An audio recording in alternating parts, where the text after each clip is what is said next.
안녕하세요. 체리봉입니다. 지난 시간까지 사진을 불러오고 사진을 저장하는 방법에 대해서 설명을 드렸고요.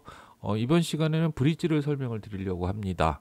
브릿지라는 프로그램을 가지고 할 수 있는 일은 첫 번째는 이미지를 보는 겁니다. 즉 저희가 촬영해온 사진을 쉽게 볼 수 있는 프로그램이고요. 그리고 두 번째로는 선택을 할 수 있어요. 별표를 준다든지 아니면 다른 색깔의 라벨링을 한다든지 하는 식으로 해서 사진을 구분을 할 수가 있습니다. A컷, B컷 이런 식으로요. 그 다음에 세 번째는 보정 프로그램하고의 연결이에요. 즉 포토샵하고 연결이 상당히 쉽습니다. 자, 그럼 브릿지에 대해서 한번 알아보도록 하겠습니다. 자, 브릿지의 화면을 보시면은요, 기본 라이브러리, 필름 스크립트, 출력, 작업 과정, 메타데이터 이런 식으로 기본적인 세팅되어 있는 작업 영역이 있어요. 자, 폴더라는 것을 열어보시면은 윈도우 탐색기하고 똑같습니다. 저 같은 경우에는 내 PC에 주로 E 드라이브에 풍경사진이라는 곳에 사진을 모아놓고 있습니다. 이 중에서 한번 구롭도 사진을 한번 볼게요. 자, 이런 식으로 나타나게 돼 있어요. 어떤 사진을 선택을 하게 되면은 이렇게 미리 보기 창이라고 해서 좀 크게 보이게 돼 있습니다. 요게 일단 기본 화면이고요. 그 다음에 많이 쓰시는 거는 필름 스크립이라는 작업 영역이에요. 필름 스크립을 누르면은 자, 이런 식으로 바뀝니다. 화면이. 자, 여기에 폴더라는 게 있고, 그다음 메타데이터니 뭐 필터니 이런 여러 가지 항목들이 있어요. 컨텐츠가 밑으로 깔렸죠. 선택을 하시고 방향키를 쳐서 넘어가시면은 이런 식으로 보실 수가 있습니다. 그런데 필름 스트립이라는 게 좀 아쉬운 부분이 있어서 저희 사진 하시는 분들한테 딱 맞는 작업 환경으로 만들 필요가 있습니다. 일단 기본으로 가서 시작을 해 볼게요. 자, 기본에서 일단 필요 없는 탭들은 지우도록 하겠습니다. 일단 컬렉션이란 탭은 거의 쓸모가 없어요. 그래서 오른쪽 마우스 버튼을 클릭하시면 컬렉션 닫기라고 뜹니다. 닫아버리고요. 내보내기도 역시 마찬가지로 오른쪽 마우스 버튼 클릭, 내보내기 닫기, 작업 과정도 작업 과정 닫기.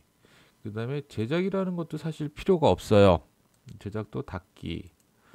그 다음에 키워드도 닫기.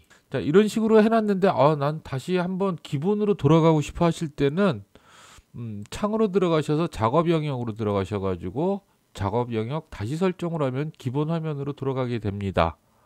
자, 그리고 창에서도 작업 영역을 바꿀 수가 있는데요.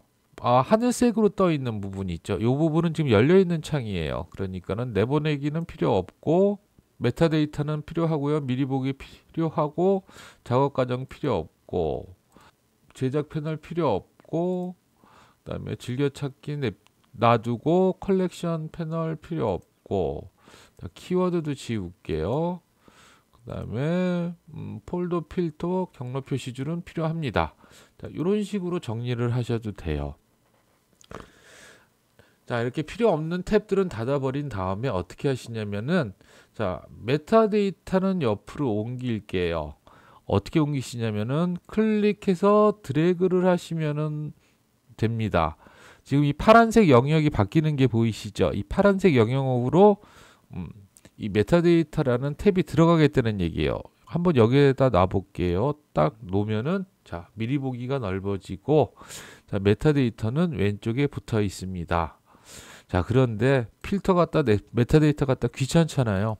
그러니까 일렬로 한번 놔볼게요. 그럼 메타데이터를 다시 클릭하셔가지고 사각형이 아니라 밑으로 내려보시면은 이렇게 선이 일자로 바뀝니다. 일자로 바뀔 때 딱 놔두시면은 필터, 메타데이터 이런 식으로 바뀌는 걸 보실 수가 있어요. 자, 그 다음에 컨텐츠는 필요 없겠죠.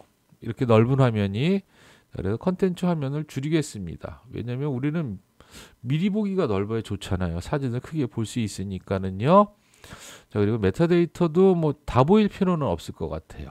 그래서 이렇게 마우스 포인트를 움직이시다 보면 화살표에서 이렇게 일자로 바뀌는 구간이 있어요. 이 구간에서 클릭, 드래그를 해주시면은 그 넓이 조절이 가능합니다. 자, 그래서 이 정도로 메타데이터는 놔두고 잠깐 컨텐츠도 좀 더 줄일게요. 한 줄로 놓을게요. 자, 그다음에 필터는 저렇게 클 필요가 없으니까 메타데이터를 살짝 올려서 자, 이런 식으로 크기 조절을 해 놓으시면은 됩니다. 자, 그러면은 미리 보기 칸이 훨씬 커졌죠.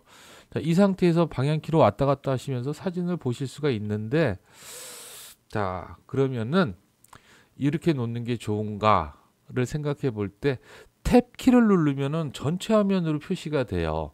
전체 화면으로 표시가 되는데 이 상태에서는 탭 키를 누르면은 자, 컨텐츠가 전체 화면이 되지요. 자, 이럴 필요가 없잖아요. 그럼 다시 한번 탭 키를 누를게요. 그래서 이걸 어떻게 바꾸시냐면은 컨텐츠를 빼고요. 가운데다가 미리 보기를 집어넣어 볼게요. 자, 이런 식으로 바꿔주시면은 이런 구성이 되겠죠. 즐겨찾기하고 폴더 있고 필터, 메타데이터, 미리 보기, 컨셉트를 오른쪽에다 놔두시면은 자, 이 화면을 더 크게 보고 싶어요. 그러면은 탭 키를 누르면은 더 커집니다. 다시 탭 키를 누르면 작아지고요. 그래서 사진을 보실 때는 아마 이렇게 구성해 놓으시는 것이 가장 보기 좋지 않을까 싶어요. 그래서 저는 이렇게 놓고 씁니다. 자, 마지막으로 사진을 보면서 별점을 부여하는 방법에 대해서 살펴보도록 하겠습니다. 컨텐츠에서 사각형으로 표시된 부분이 미리 보기에 나타난다고는 말씀을 드렸고요. 자, 별점을 주는 방법은 자, 기본에서는 컨트롤 누른 상태에서 2를 누르면 하단에 별이 하나 생기는 게 보입니다. 자, 별 개수를 뭐 3개를 주고 싶다 그러면 컨트롤 3, 5개는 컨트롤 5를 누르시면 이렇게 생기고요. 그 다음에 컨트롤 0을 누르시면은 부여했던 별이 빠지게 됩니다. 자, 이렇게 주시면 되고 6, 7, 8, 9는 색깔로 레이블을 줄 수가 있어요. 그래서 총 9가지로 사진을 분류를 할 수가 있습니다. 기본 모드에서는 이렇게 컨트롤을 누른 상태에서 숫자 키를 눌러서 별점과 컬러 레이블을 줄 수가 있고요. 슬라이드 쇼 보기에서는 어떤 식으로 별점을 주실 수 있냐면은 컨트롤 L을 눌러서 슬라이드 보기를 눌러 볼게요. 자, 재생 중입니다. 스페이스바를 누르면은 슬라이드 쇼가 중지가 돼요. 이 상태에서 키보드에 마침표를 누릅니다. 자, 한번 누르면은 좌측 하단에 별점이 하나 생긴 걸 보실 수가 있을 거예요. 자, 마침표를 2번 누르면 별이 2개, 셋, 넷, 5개까지 별점을 주실 수가 있습니다. 만약에 별점을 빼고 싶으시면은 마침표 옆에 있는 쉼표를 누르시면 돼요. 한번 누를 때마다 이렇게 별표가 사라지는 걸 보실 수가 있습니다. 그리고 스페이스바를 한번 더 누르면 다시 슬라이드 쇼가 진행이 됩니다. 자, 슬라이드 쇼가 진행될 때 멈추고 확대해서 보고 싶으신 부분이 있다면 클릭을 하면 확대가 되고요. 다시 한번 클릭을 하면 축소가 됩니다. 자, 그 상태에서 별표를 주고 다시 슬라이드 쇼 진행하고 자, 이런 식으로 하면 상당히 빠르게 사진을 셀렉하실 수가 있을 거예요. 이 방법은 다음 시간에 자세하게 한번 다시 설명을 드리도록 하겠습니다. 슬라이드 쇼에서 빠져나올 때는 키보드의 ESC 키를 누르시면은 이렇게 빠져나오게 됩니다. 오늘은 간단하게 브릿지란 어떤 프로그램이고 그 다음에 화면 구성은 어떻게 해야지 편한가, 그리고 보는 방법, 기본에서 보는 방법, 그 다음에 슬라이드 쇼에서 보는 방법, 그리고 별점 부여하는 방법까지 설명을 드렸어요. 그래서 이 부분을 가지고 다음 시간에는 사진을 셀렉하는 방법에 대해서 자세하게 설명을 드리도록 하겠습니다.